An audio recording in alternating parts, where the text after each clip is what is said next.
Sara Reeves and Chef Dorji. Welcome to everybody in Charlotte. Thanks for having us, man. Of course. For having us. Very excited to be talking to you.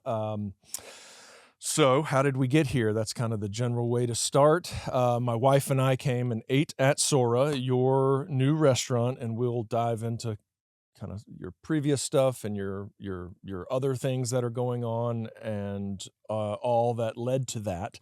But what led to this was my wife and I eating at Sora and sitting at the bar and meeting you and watching you and eating all of your fine production that you were creating back there. It was... So I have to preface, and a lot of my audience knows that we are, and I hate the word foodie, no offense, but we love food. It's a hobby of ours. I cook. We travel the world eating. It's our thing, and I know there's a lot of people like that, but that obviously is what drew us to Sora. I mean, Sora is for that kind of person, right? It's not for your everyday, people that just eat for power and energy. It's for people that enjoy food. We want it to be an experience, not just going out to eat dinner. It's a moment in time. So whenever guests come in and, they say we're celebrating our anniversary, our birthday, whether it be a date, whatever it is, we're really flattered to be a part of that experience. So we put in all the details to make it feel like you're not just going out to eat dinner. It was that and well beyond. It was, like I said, we travel, we eat a lot of places. We enjoy that, especially the tasting menus and the prefix and all those kinds of offerings out there. Charlotte, I think, has maybe one or two other restaurants that do this. It was one of the most incredible meals I have ever had in my entire life. Thank you so much. Thank you. I mean, the food alone, of course, 11 out of 10, the experience, getting to know you, your personality, watching you, like I was nervous to be around you. you were locked in, man. Trust me, I get nervous watching you guys. Right, I can get that. I get it. Well, the delivery was impeccable. The food was outstanding. The service, the experience, everything was beyond what I expected. So thank you for that. Thank you. So that's our intro into kind of who you guys are. So I'm going to ask questions, really just trying to understand who you are and how you got here, and then we'll kind of dive into, I don't know, just whatever comes up. But Chef Dorji, I'd love to know a little bit of your background. Where were you born? Where were you raised? And what led you into the world of food? Cooking. Mm-hmm. Born and raised in Bhutan. Bhutan? It's a very small country, right in between China and India. Okay. It's a very small country. No, it's not popular. Well, I guess now it's getting popular because of so many things going on. Like people are starting to find out. But back in the days when I came to United States, like no one would know where Bhutan is. So I was born and raised in Bhutan. I went to college in Sydney, Australia, and then went back. Spent like 8 months there, and I needed to find something. I was missing something in my life, like excitement. Mm-hmm. Like I don't know what I was missing at that time back then. So I decided to come to United States, and then the first chance I got was to go learn sushi. Oh. So I started French, Italian when I was back in college in Australia. But when I came to US, I wanted to learn something different. So I went and learned sushi, and fast forward like 3-4 years after that, I got a chance to come to Charlotte for Baku. Ah. That's when I met Bertie, in one of my business partner for Sora. He and I came up with the concept like 8 years ago Of Sora. of Sora. Uh-huh. There was like no restaurant of that concept exist existed in Charlotte back then. Mm-hmm. At the time, we didn't know we wanted it to be Sora. We didn't Yeah. know it was Sora. Like the name didn't exist, but the concept existed. Right. We knew we It- wanted it to be this idea, Yes. what it is, but we didn't know the name. We didn't know specifically the flow or the cuisine. So, and the funny thing is, I always drove by that area, and I always wanted a restaurant at the same spot. Really? Yes. That's It's very, hilarious. very weird. Yeah, like I've drove by like so many times over there, and then I would always look at that spot and like I need a restaurant need over there. Well, it was like I think it was a pet store at some point over there. It was a Organic pet pet store. some kind of pet store. Yeah. But not necessarily that spot, but in that area. Yeah. Like right in that area. that little two corners in a Yeah, strip area. I yeah. mean, I grew up in Charlotte. Like, I mean, I've been going to that bicycle shop since I was a child. I used to get my hair cut at Selwyn Barber. Like that, I know that area very, very well. And it's so neighborhoody, right? Yeah. It kind of felt right to have a restaurant there for some reason. Yeah. I I don't know. love It it. was like very weird. Like I've always wanted something like a restaurant, like right in that spot. But then we found a space, and then I told Bertie, "Hey, there's a space like right over Where there. I've been Like, dreaming." let's open something." And then we all came together, and then Sora happened. Yeah. Where did you begin learning sushi? So funny thing, like it didn't happen in Japan. Okay. There was a small town in Connecticut called Brantford. Okay. It was 15 minutes from New Haven. Mm-hmm. There was a small restaurant that was family owned. The guy who taught me sushi was half Japanese, half Korean, and he was the most like detailed and strict in everything he did, Like a sushi like chef. a pure like real sushi chef. Yeah. And he would taught me like everything. Like I used to stand behind him with a notebook and a pen and like writing down everything that he did, and he would teach me like just like his son. Like he wanted somebody to take over him when he retired. But they end up like after 2 years they end up closing the place, so I have to come back to New York. And then I right after that I worked for Morimoto and a few other places in New York. How did you get in with the greats? I mean, Morimoto's pretty big, He's being right? humble right now. He's not sharing everywhere he's worked. Okay. Love it. Well, you so don't have to. Morimoto was fun. He Uh-huh. was doing Iron Chef like right above his restaurant at that time. He Uh-huh. would come down with his shorts and like start making sushi for his clients. It was fun working for him. He was awesome. He wouldn't spend much time talking with us, but he was a cool guy. And I also worked for Masa too, so Masa is also cool. Yeah. He would come and eat burger and then leave. Wow. Is that Unbelievable. Tetsu? Yeah. Or- I work at Tetsu, his other restaurant. Gotcha. Well, that's a pretty lit resume you have. In Japanese, I have few, mostly Masa's head chef. They open their own restaurants, so I kind of work there as well. for Wow. food.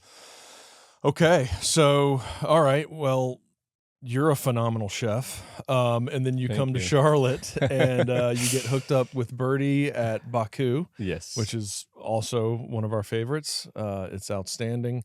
And were you the head chef there? Yes. For how long? I So I came down to Charlotte because the whole team. So what happened was the previous owner before Birdie took over Baku. Mm-hmm. He contacted me, and I was in New York, and he said, "Hey, do you want to come down and work for my restaurant?" Because my entire team was leaving to open a different restaurant. So I didn't have any idea about Charlotte. I've never been down south, so I was like, sure, why not? And that was the best decision I've ever made in my life. Very To cool. come down. To come to Charlotte. Yeah. You don't hear that often, but great. So that happened, and We're laughing as fellow Charlotteans. All right. I worked for Baku ever since. I've never worked anywhere in Charlotte except Baku, and then now Sora. Wow. All right. Amazing. All All right. right. The reason why I said that was the best decision I have ever made is because I met Because you Sara. met Sara, Yeah. of course. No, that was the first thing I thought of. His life began when he met me. Just an absolute bore before yeah. that. Love it. All right, so Sara, give me your role. I do remember that when we met, you are a Charlottean, as am I, and that is very exciting, and people say rare, but it's not rare That's to what me. they say. Everybody I know is from here, so. I love that there are so many people moving to Charlotte. Yeah. I love it. Okay, so Charlottean. I have a lot of family background in restaurants, and I'm half Chinese. So my grandparents and my family, they ran several businesses and ran a Chinese restaurant. And they were actually one of the first few Chinese restaurants in Charlotte. And you're talking back in the day whenever this was. Which one? So it was actually called Moon Garden on South Boulevard. Yeah. In the Starmount, like Montclair area. And back then there was House of Jung, and then on Montford, and then Shunli Palace. I remember that. And Shunli was our go-to. This was back in the day when pepper steak was like $2.75 and the little tinfoil thing. Yes, egg foo young, sweet and sour pork. It wasn't like today Chinese food, General Chicken and things. It's a little different. Yep. So my family did that for years, and they were kind of that. I think when they came from China, it was an arranged marriage. As an immigrant, that's kind of their thing at that time. There wasn't a lot of options when you come here and you don't speak English and you don't. They kind of, I think, in their minds, they're like, they had all these businesses, and they did the laundromats, they did the restaurants, they did all the stuff. My grandfather owned a silver plating company. They worked super, super hard, 7 days a week. They definitely, I think maybe I was born with a little bit of that work ethic. Yeah. But they, completely wanted all of their daughters and grandchildren to go to college. They're like, you don't need to work this hard, like get a degree, do something else. Like they're like, don't go into restaurant business. Don't be in 3 different industries.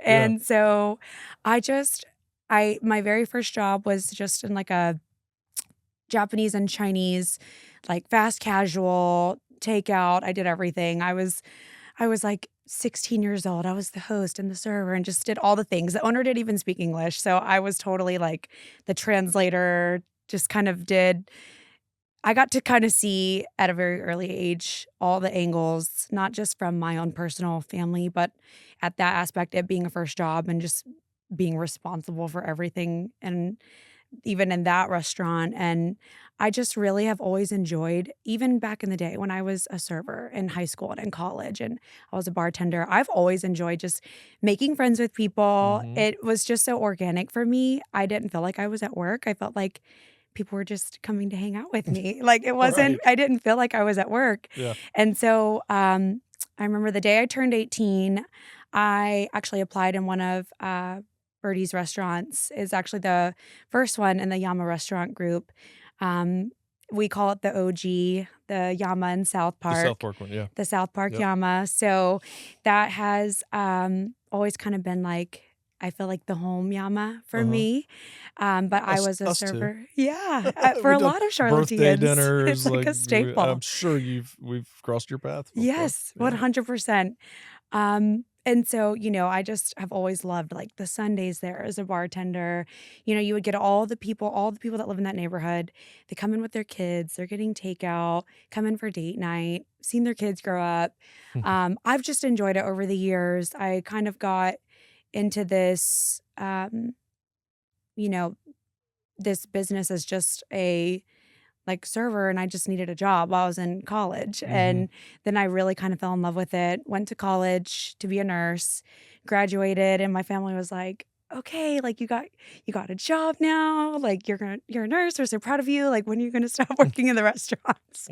And I just never stopped because I loved it.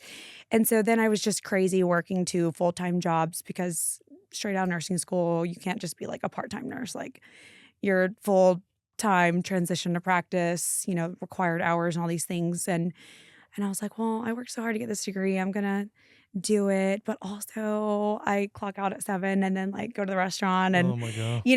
but again, I didn't feel like I was at work because I was just seeing all the guests. Like Yeah. they don't feel like customers. To me, it was like, oh, I've been seeing you for years. I'm like, hey, what's new in your life? Like, oh, I know she had a new job. Like, hope it's going well. I'm thinking about all these people like they're my friends. It wasn't like I'm just seeing a customer walk through the door and I'm Mhm. like, hey, what do you want today? Yeah. Yeah.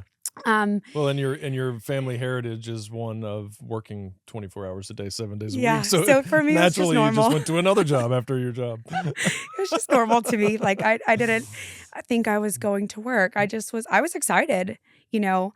I was excited. Like even to this day, I'll get off work and Birdie would be like, hey, like which restaurant are you going to today? And he's like, so and so's here and so's there. And I'm like, oh sweet, I'm gonna stop by and see everybody because it was more so like just seeing the community. They're like family to us. And Mhm. a lot of these guests, they've been dining with us for years. Mhm. So anyhow, to this day, I'm still a nurse. I work, just part-time, sometimes even just PRN hours, which is like as needed, very minimal. And I do it because I like being a nurse. I like my whole life I wanted to be a nurse. I saw, a lot of sick people and I love making people feel better. I think in a sense I'm like a pathological people pleaser. Mm. Like I love seeing people happy.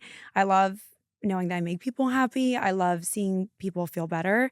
But I just do them in different ways. Yeah. At the hospital and then And then in a in restaurant is very service. different. Wow. So I call it balance. That's fascinating. So not great work-life balance, but Well, balance in like you your said, life. it doesn't always feel like work. It doesn't always feel like work.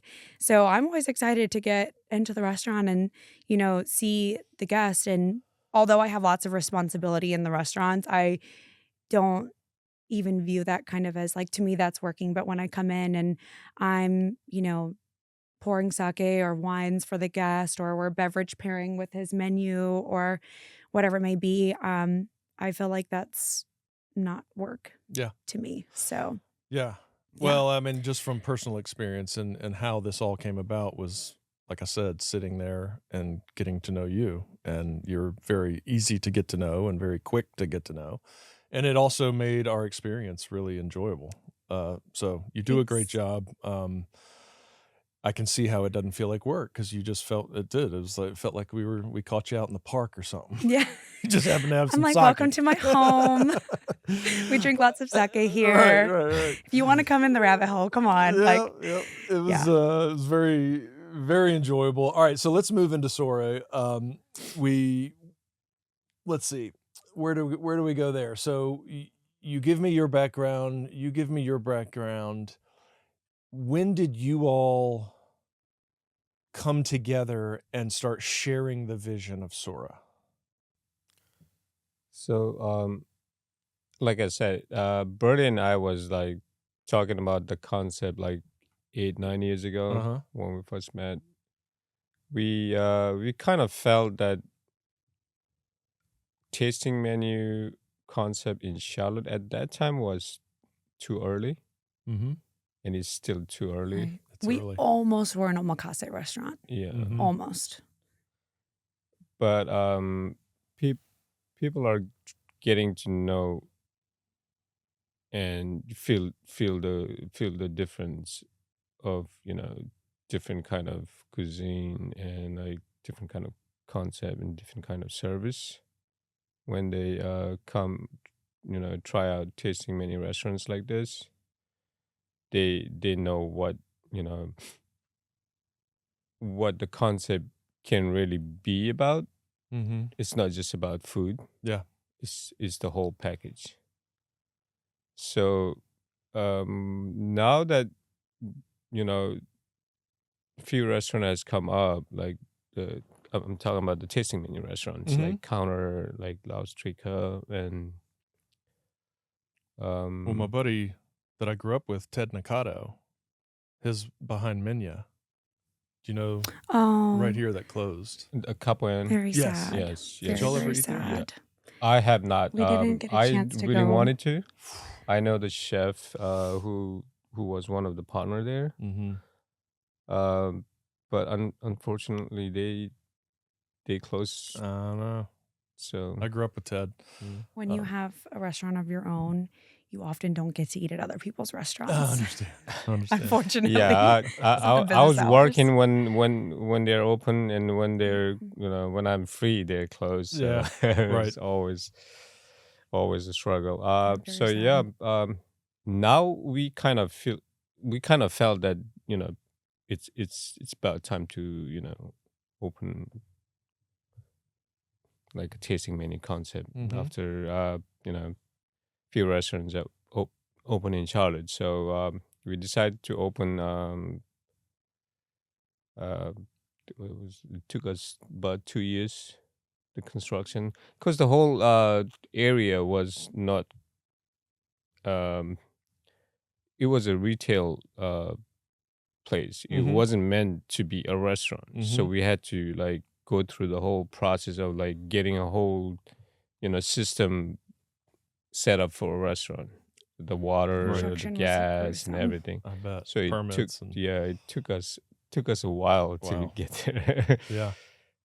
I think one of the best decisions we made was for Sora to be a tasting menu restaurant. And then it was, once we decided that, what do we want to be tasting menu wise? Do we want to be Asian? Do we want to be, American progressive? Like it was that I think was a harder decision because, for example, when we kind of decided to deviate from omakase, if you're an omakase restaurant, you're an omakase restaurant. You've put a Yeah. label on yourself and that's what you are. Mm-hmm. I mean, of course you could serve whatever you want in your restaurant, but But it's perceived as correct. Yeah.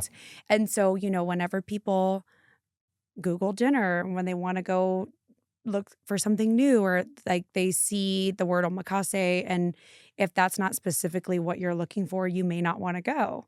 So, we're like, well, you kind of label yourself as this, and then that's like what you're going to be serving every night. And so when we decided, well, maybe if we do tasting menu, we have a lot more autonomy to be creative. And then if you're only Japanese, you're just going to serve Japanese food. And we love so many different cuisines. We are quite literally serving food that we just want to eat and that we're craving and that's in season and that we like to cook, or that he likes to cook rather. So I feel like for us to be, with one label, I was like, that's just too limiting. And Yeah. why self-limit whenever you have all this experience? And so I think that was one of the best decisions we made, was to decide to be tasting menu, and then French and Asian put together Yeah. is, I feel like we all know we already love Japanese food, and he was so strong with like sushi experience that we're like, let's move into something else that kind of sets us apart from anything else in Charlotte. So, there are French restaurants, but we were like, let's be a fusion. We love sake, we love French wine, we love French desserts, and we love, toro and wagyu and all the amazing things that are part of Japanese cuisine. Mm-hmm. Those It's the are, two best cuisines. yeah, I mean, you're indulging, but in I mean, different it's ways, unbelievable. and then blend them together. And the dishes, that the menu that you can create is, I mean, quite literally Endless. Yeah, absolutely. So, Wow. which is very fitting for Sora. So Yeah. The name Sora, by the way. Yeah, what does it mean? So it actually means sky in Japanese, Okay. but to be elevated above, limitless. We all decided actually at a dinner table in pajamas, we were like, everybody bring a name to the table. And I decided Sora was my addition to our Nice. like little name game. And no, I did not name it like after myself or close to my name. People ask me that. My middle name is Like, Sora, no. by the way. No. But I think that it really works for Yama's restaurant group. Yama actually means mountain in Japanese. So Sora is like our elevated concept. And we, love all of our sister concepts. And so we're like, Sora is going to be kind of like our top tier, our elevated. We want everyone to eat at Yama. Like we all go casually on a Sunday. You can dress up, you can dress down, be comfortable. And then Sora is like the treat yourself, gonna indulge your occasions, your celebrations. So I was like, this is a perfect name. It is a perfect Everyone loved name. It's brilliant. And it's so fun to hear, I work in a space where there's a lot of creative development. So people are always building brand, and it's like, what's your goal? And then you work backwards with mission and brand and content and creative, look, feels, and sounds, all with an attempt to make sense.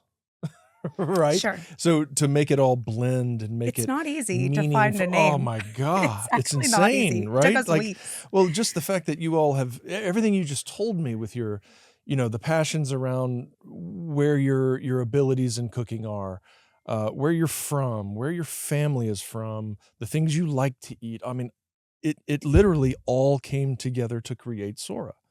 And that's what makes it, that's why I wanted to have you in here, was to share that, because it just makes it, when you talk about a concept and an experience, it's so, like you said, so much more than food, so much more meaning. Sure. No, Really cool. thank you. I love the idea of kind of your niche too, because you're supporting local businesses. And I think that it's so easy to forget, with all the foodie influencers and the reviews. Like when we go to dinner, when most people go to dinner, you just go on it, get on your phone and you look at the reviews, and that's how you kind of decide where you want to go. And so sometimes I think when people write reviews, or sometimes write the things that they see just from like maybe one dinner, one encounter, or I'm like, one small experience one within small that experience. dinner. And then I'm like, this is I'm of course, we have many years in the restaurant business, so we don't take things personally. Sure. And we take them as a constructive criticism. And you absolutely interpret those as, is this our mistake? Then it was, then yes, we learn from it, we improve it, we make it better. And one thing that I think has been really one of the biggest challenges I've had to learn how to overcome being in the restaurant business is learning that you can't make everybody happy. And I'm like, I don't want to tell them no. Even though that's the goal. I'm like, but I can't tell them no, because then they'll be upset. And then he'll be like, but I don't have that. I can't serve it. And I'm like, can I go buy it from somewhere? He's like, no, you can't buy it. Like, it's not prepared. It's not.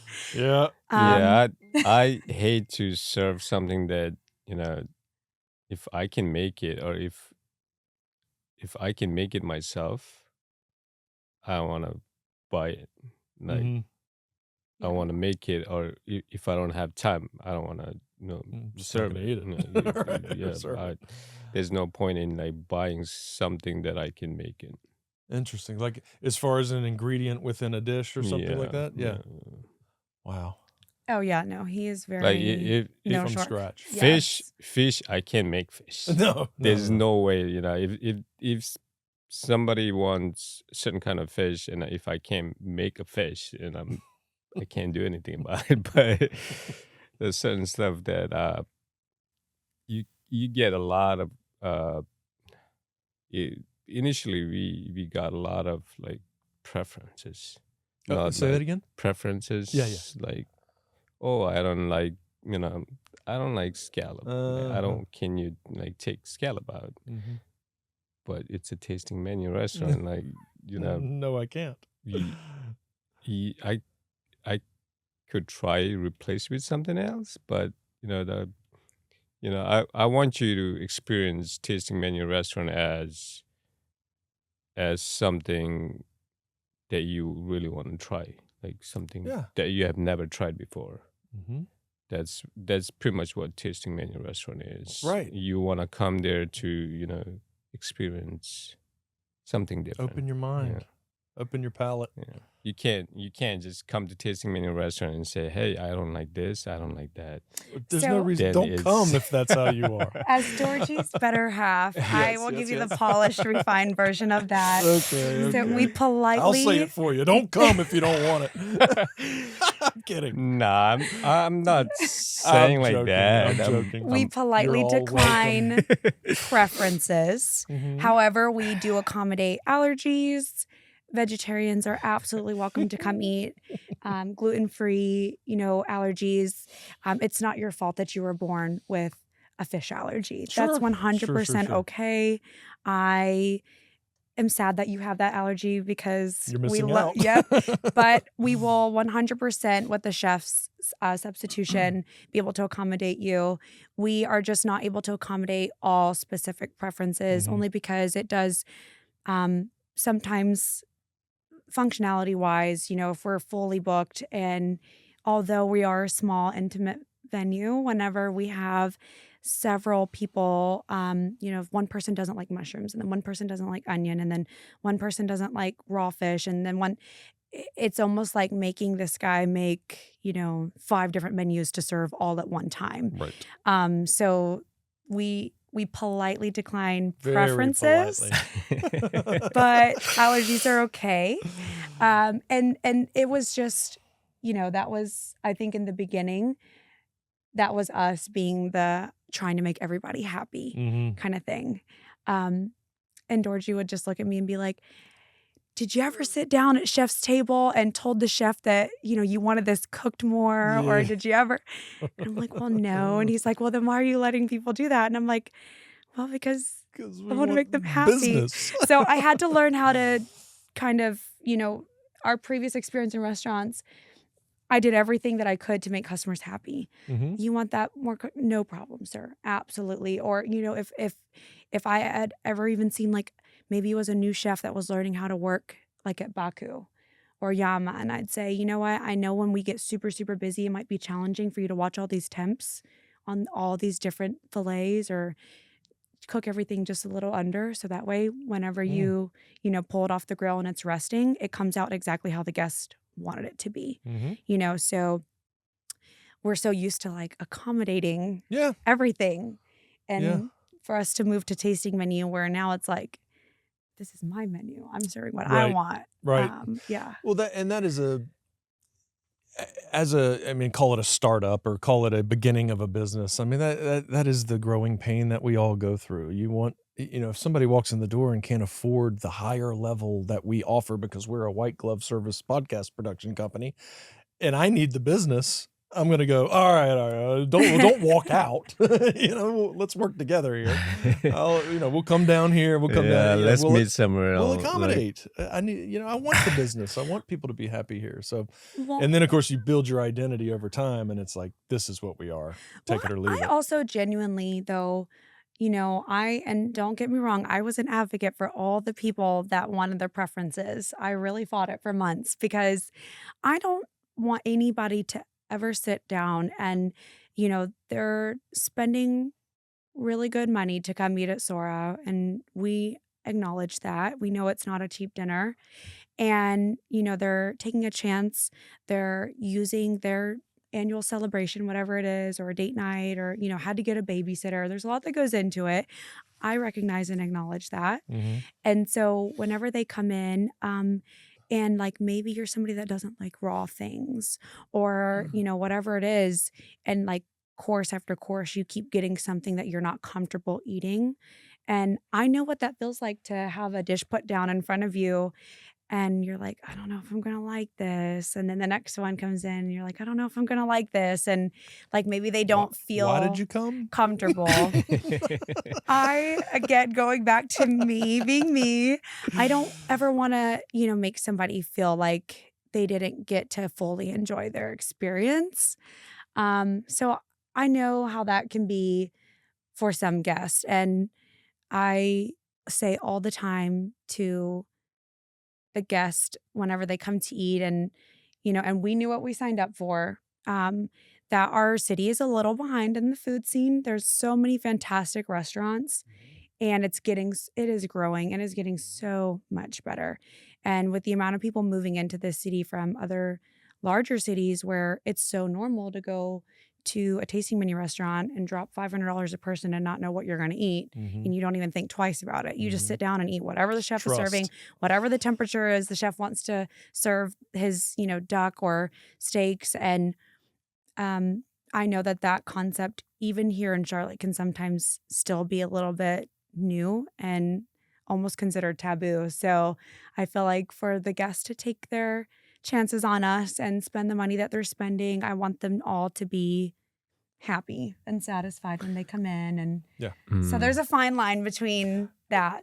We butt It's a heads about balance, it a right? lot. Yeah, of course. And that I'm makes like, sense. can you just cook this like a little bit? Because she's pregnant and she doesn't want to eat like raw Right. things Sure. or, just whatever it is. And he'll just give me a side eye and then he'll do it sometimes. No, those kind of thing are, it's understandable. Sure. Like as a chef, Reality. yeah, you don't have any choice when it comes to certain stuff like those. I was just talking about the preferences. Like, don't get me wrong. I don't mind like accommodating people preferences as much as I want to, but my what I was trying to say was to accommodate like 20 people preferences is it can be challenging. That was my point. Understood. But at the end of the day, I appreciate like everybody that is coming there to support like the concept that we are trying to build. And then I try to like recommend like everybody that comes to Sora to go try if they haven't tried. Pretty much everybody that have come to Sora have tried the other tasting menu restaurants, like 90% of them. And if they But haven't, we're like, yeah, please go try Yeah. Counter, please go try yeah, Listrica, go out there and we try to push people like everywhere, like, and they send people to Sora too. Like Great. I know Sam, I know Eric. Sam was in They're there like recently. awesome Great guy. people, awesome chef. Yeah. So it's good to help each other and then promote the Because we know how concept. difficult, Sure. even Sure. just running a regular restaurant Just is restaurant in difficult. general, of Yeah. course. It Of course. is. Yeah, and I was being playful. I was just joking in that. Well, don't come if you don't want to eat. That's me talking, not them. I get it. That's just me joking around. So let's do this, and then we'll wrap. I would like to hear, just for my own enjoyment, you, Chef Dorji, explain maybe one of your favorite things. People always say, what's your favorite thing to cook? I'm like, well, my favorite thing to cook is my favorite thing to eat. So what's your favorite thing to eat? And describe maybe one of your dishes that you create that is one of your favorites. So you had that when you were at Sora, the scallop and pearls. Yes. That was an inspiration from Le Bernardin in New York. Yeah. So when I went Ripper, they call him the Ripper, yeah, right? when I went there with Birdie, I had that dish and I was like, damn, this dish is so good. I need to come up with my own version of this. Oh, wow. So I worked. I came back to Charlotte and I worked with the sauces, and that's the closest sauce that I could come up with, like this champagne clam, sauce that I made with the bechamel base. I That remember it is like, vividly. yeah, that goes really well with the scallop, the raw scallop, and the caviar on top. Who doesn't like caviar? Oh my God. Yeah, So that good. It's very that's my French. yeah. It's that dish is a perfect, representation of Sora. Like there's The blend. Hokkaido scallop, and then there's a sauce from Yeah. French and Japanese like blended together. That dish is a perfect representation of Sora, Wow. and it's my favorite dish. Very cool. What was your favorite dish? Yeah, interestingly, the one that I remember the most, and the one that, I mean, when I eat, I'm very mindful when I eat, especially at a restaurant like yours. So I will close my eyes, I'll breathe in and breathe out while I'm chewing. And the one that made me almost feel goosebumps and feel relaxed in my whole body was the brioche with eel. I don't know why. It was so good. Yeah, that one's good too. That one's, yeah. He's about to launch a new menu for it now that we're kind of entering the colder weather. And he's like, I think I'm going to keep that. Oh, I'm going to keep that. Should I keep that? Oh yeah. People love it. I've never had anything like it, and it's so simple. It is, yeah. It's so simple, but so good. I think at first people are like, eel and cheese. Yeah. Like they're a little bit weird. It was a funky, when you described it, I was like, this is interesting. And it gave me a whole calming you never think that, Parmesan cheese and brioche and then eel with caramelized onion would go together. Did you come up with that? Yes. Everything there is like my imagination. Yes. Wow. Yeah, you don't think about those combinations when you put it in your head, but when you put it in together and then you take a bite, you can taste the difference. It worked. The Parmesan was fascinating. That savory piece too, kind of the sweet on the eel and the sweet brioche. Woo! So that was my favorite. What's your favorite? I think that out of his dishes, the A5 dumplings are, because it's A5 but in a different form. Don't get me wrong, I love tartare. I love it just a little bit grilled on the outside so it's still rare in the middle, and you just have like that seared, smoky, like melt in your mouth, but still getting that. I love A5 in any form, really. But Sure. I love those dumplings because, for one, I love dumplings. I love the wrapper. The consommé makes it very, I think, different than just getting, when you hear dumplings, you think Asian. So I feel like it kind of makes it, again, that fusion of them together. And it's kind of not what people are expecting. So I think that's my favorite because I love elevated comfort food. Yeah. If it feels like something familiar or comfortable that you already love, like people hear dumplings and they're like, oh, I like dumplings. I can do this one. So sometimes people are like a little scared, I think, when they sit down and they're like, I'm worried I'm not going to like all the food. I'm kind of picky. And then they sit down and they like everything. And I'm like, oh, we can sleep tonight. Of course they do. And they love it all. So yeah, that's probably my favorite though. A5 dumplings is like Well, not anything, but I just love consommé. Yeah. I mean, how can you go wrong with consommé? One of the first French dishes I ever cooked was a pork tenderloin that had a kind of vinegar and sugar and vermouth reduction blended with a consommé. Yeah. Oh my God. It's insane. It's just so, I think the sauces are so important. The sauces really make, I think, the biggest difference. When I think of French food, I think of sauce. Yeah. I mean, these are like overnight sauces. He makes me stop there in the morning before I go to work, like clock in at the hospital at like 6:45 in the morning. He's like, can you stop the Sora and like reduce the flame and pull it off the burner? And because he has to start it, way in advance. So And I'm like, I guess I'll Yeah. stop there. Yeah. But then you taste it later and you're like, okay, it's worth it. But when you walk through the door and you just smell that smell of the sauces cooking all night long, you're like, this is so worth it. Amazing. Yeah. Amazing. All right, last question. I'll put you on the spot. How's it doing? You getting a good number of customers coming in? It's picking up. Good. Yep. Put it this way, it's doing better than I thought it was gonna. I thought we would start off We'll much set your slower. expectations a little Yeah. low. Yeah.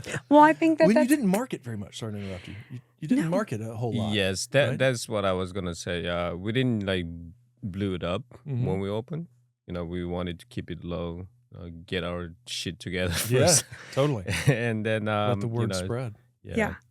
let Spread let, the let word. it take his take his time. Mhm. Let people who come and try our food decide, and then make their own choices, and then spread the word. Yeah. Like Love it. Robbie, you came to Sora. I guess you probably talk about Sora to your friends and your neighbors and your Incessantly. family. So that's pretty much what we wanted. Like, we didn't want it to go crazy about Perfect. Keep Yeah. it cool. And then if the shit hits the fan, then we're like, Right. Nobody knows. Yeah, we're like, You want it to be a certain way when you're fully booked and when they get in the door. And I felt like we needed some practice. We needed time to be figuring out what works, what doesn't work.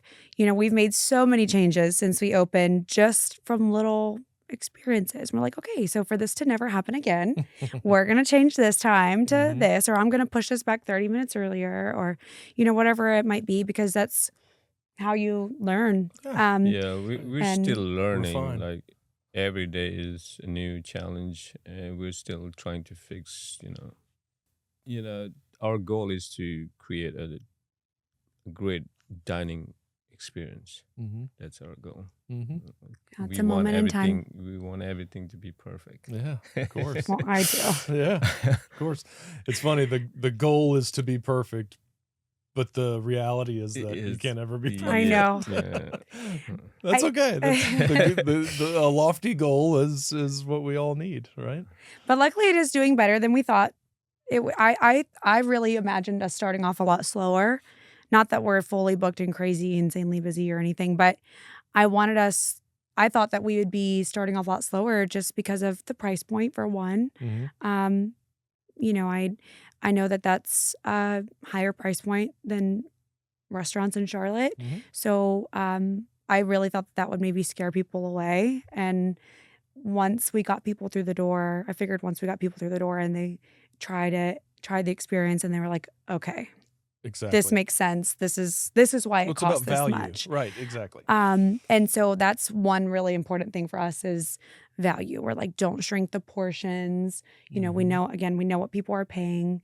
So we want them to get the value, and you'll always get the quality from us. You're never going to have bad quality from us. And so, we wanted to have all of that kind of figured out. Yeah. Word of mouth marketing is our most familiar form of marketing. We've What's the never, best? in the past, we never As have. long as it's going in the right direction. Yeah. Well, I think that, with our being a part of such a great brand, the Yama restaurants, we Mhm. have just been around for so long, and we have different, restaurants in different areas of Charlotte. So you get to kind of see how different areas of Charlotte, what they prioritize, what they love. The clientele's a little different, Mhm. all the way out in Waverly than it is in South Park. Even I call it the younger people Yama, but the lower South End Loso Mhm. Yama is the newest Yama. And even the clientele there is different than what you get in different locations. So We've been there twice since I've met you. good, When good. we weren't Isn't even it aware. great? I live in We were Dilworth. just there Sunday. Oh my God, it's so good. Yeah, it's Love it. so good. Yeah. Fantastic if you want great quality. And so to kind of piggyback off of that point too is regardless of what area of Charlotte, we've noticed that they want great quality, fresh fish. They want, consistent quality for sure. and great service. And so I know the people that work behind those restaurants, all my partners, they're like family because we've worked together now. This is my 10th year in the group. And so we know how hard they work. And so our brand is very important to us, not just in one location, but our reputation in all the stores. So I think that we're really proud of Sora and excited to be the newest concept in the Yama restaurant group. There's more to come. Yes. Well, you should be proud. Like I said, I cannot give it a higher rating just through my one experience. I cannot wait to come back. Sara Reeves, Chef Dorji, thank you for coming in today. Thank you for sharing your journeys and how and why you got to where you are. That is the fascinating, authentic stuff that I like to hear, and hopefully our listeners do too. Hopefully this will get your name out there by word of mouth and another more organic path, and you'll continue to flourish as you should. Thank you. Thank Thanks you for so much, having man. us. Of course. Thank you. you so much. Thank you.